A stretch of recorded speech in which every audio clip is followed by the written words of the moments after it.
Bakit umiiyak ka? Yung kaibigan ko kasi, ililibing na bukas. Ano bang kinamatay niya? Sinabi na kasi akong pangit.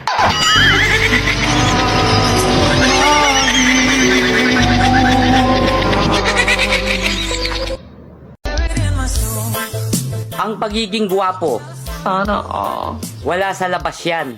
Yes! Nasa loob yan. Nasa loob ng bulsa yan. Huwag ka nang umaya, dahil di ka magpapaalam ng hayop ka. Diyan ka sa sandian, animal ka. Hoy, loka-loka! Sino na nasabi niyo ako magpaalam? Marunong ako magpaalam.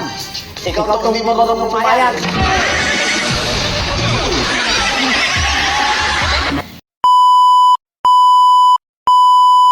Magpakabait na tayo. Hindi na nga natin kaya yung init sa mundo. E di mas lalo pa sa impyerno.